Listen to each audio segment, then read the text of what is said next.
राधे राधे दोस्तों, मैं कविता त्रिपाठी अपने यूट्यूब चैनल में आप लोगों का स्वागत करती हूँ। कैसे हैं आप, ये बताने के लिए कमेंट में हरे कृष्णा राधे राधे जरूर लिखिएगा। तो देखिए, अपरा एकादशी व्रत की पूजा विधि इस वीडियो में जानेंगे। किस प्रकार आप अपरा एकादशी के दिन भगवान की पूजा आराधना कर सकते हैं। तो सबसे पहले, अगर आपके घर में विष्णु भगवान और माता लक्ष्मी जी की क्षीर सागर में निवास करती हुई अगर फ़ोटो हो, मूर्ति हो, तो उसको ज़रूर, मूर्ति है अगर प्रतिमा है तो उसको स्नान जरूर कराइएगा। मैं यहाँ पर अपने लड्डू गोपाल जी का करके दिखा रही हूँ। अगर आपके पास लड्डू गोपाल जी हैं तो उनको भी ज़रूर विराजमान कीजिएगा। तो यहाँ पर मेरे पास लक्ष्मी गणेश जी की विष्णु भगवान और माता लक्ष्मी जी की क्षीर सागर वाली तस्वीर नहीं है, तो यहाँ पर मैं अपने लड्डू गोपाल जी की सेवा करके आप लोगों को दिखा रही हूँ। तो इस प्रकार आप अपने लड्डू गोपाल जी की अपरा एकादशी के दिन सेवा पूजा कर सकते हैं। सबसे पहले आपको एक जिसमें आप स्नान कराते हैं उसको थाली में आपको स्वास्तिक बनाना, चाहे तो आप टीका भी रख सकते हैं, तुलसी दल रखना है, पुष्प रखना है।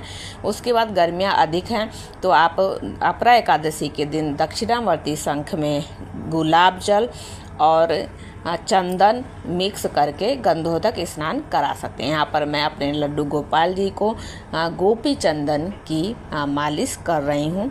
आप लेप भी कर सकते हैं, थोड़ी देर चंदन का श्रृंगार भी कर सकते हैं अपरा एकादशी के दिन। क्योंकि गर्मी अधिक है तो अपने बाल गोपाल को एकादशी विशेष तिथि और बहुत पसंद है एकादशी तिथि, तो उन लड्डू गोपाल जी की एकादशी तिथि पर विशेष सेवा पूजा करनी चाहिए। तो यहाँ पर मैं चंदन से कर दिया है मैंने मालिश। उसके बाद स्नान करा देंगे। तो यहाँ पर देखिए, मैं आप लोगों को दिखा भी दे रही हूँ। गुलाब जल और इत्र, कोई भी ठंडा इत्र मिक्स करके, और जो ऐसे पानी को थोड़ा देर लोटे में भर कर रख दीजिए ताकि वो पानी थोड़ा ठंडा हो जाए। तो इस तरह से स्नान आपको कराना है। दक्षिणावर्ती शंख है तो दक्षिणावर्ती शंख से भगवान विष्णु की अभिषेक जरूर कीजिएगा। उसके बाद यहाँ पर स्नान मेरे लड्डू गोपाल जी ने कर लिया है।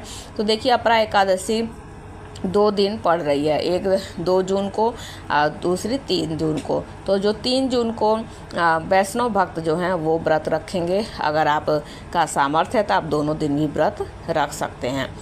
तो और गृहस्थ लोगों के लिए 2 जून की एकादशी पड़ रही है, क्योंकि उदया तिथि के अनुसार 2 तारीख को ही, 2 जून को ही एकादशी तिथि अपरा एकादशी। और अपरा एकादशी का व्रत करने से अपार धन संपदा की प्राप्ति होती है और अंत में मोक्ष की भी प्राप्ति होती है भगवान विष्णु नारायण भगवान की कृपा से। यहाँ पर गणेश जी की स्थापना अगर आपके पास गणेश जी की फ़ोटो मूर्ति हो तो वो स्थापित कर सकते हैं तिलों का आसन देकर, पुष्प का आसन देकर। यहाँ पर मैंने आपको सुपारी भगवान गणेश जी के रूप में विराजमान करके दिखाया है। उसके बाद भगवान गणेश जी को टीका करेंगे। उसके बाद आप कलावे में इत्र लगाकर आप समर्पित वस्त्र रूपी कलावा समर्पित करेंगे। तो यहाँ पर कर दिया है। भगवान को भी, अपने लड्डू गोपाल जी को भी इत्र लगाना मत भूलिएगा। इत्र की मालिश भी कर सकते हैं और आप पूल पार्टी कर सकते हैं, क्योंकि एकादशी तिथि बहुत भगवान को प्रिय है। उस दिन आप अपने जैसा आपका भाव हो रहा हो ऐसे आपको सेवा पूजा करनी है, सेवा देनी है अपने बाल गोपाल को। यहाँ पर मैंने गणेश जी को पीला पुष्प अर्पित कर दिया है। और भगवान अब करेंगे लड्डू गोपाल जी की पूजा, तो उनको पहले चंदन का तिलक लगाएंगे।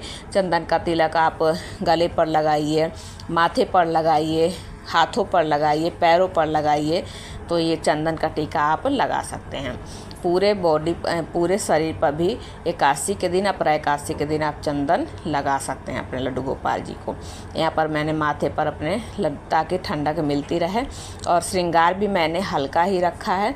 तो आप लोग, गर्मी बहुत पड़ रही है, जेठ का महीना शुरू हो चुका है और भगवान को बहुत अधिक गर्मी लगती है क्योंकि बाल स्वरूप हैं। तो यहाँ पर मैं गर्दन पे भी अपने लड्डू गोपाल जी को चंदन लगा दूँगी ताकि ठंडक मिलती रहे। तो इस तरह से आप अपने लड्डू गोपाल जी की जैसे आपके भाव आ रहे हों ऐसे आप हल्का श्रृंगार रखिए। बिग मैंने नहीं लगाई है क्योंकि गर्मी बहुत, ऐसा मेरा भाव है, जैसा आपका भाव कहता हो ऐसे आप सेवा कर सकते हैं अपने लड्डू गोपाल जी को। उसके बाद पीला पुष्प भगवान को बहुत अधिक प्रिय है।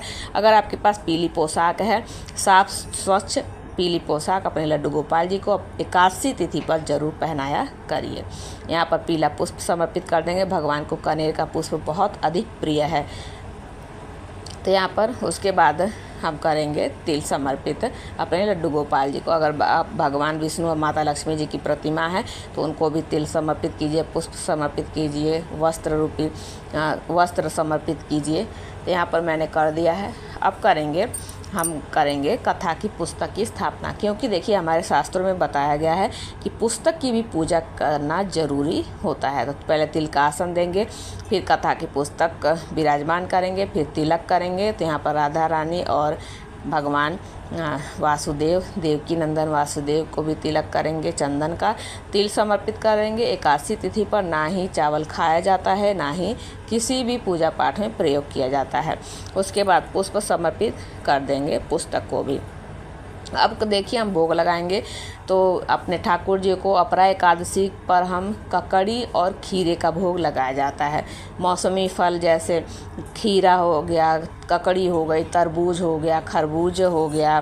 तो आप इस तरीके से ठंडे रस युक्त फलों का भोग, आम का भोग लगा सकते हैं।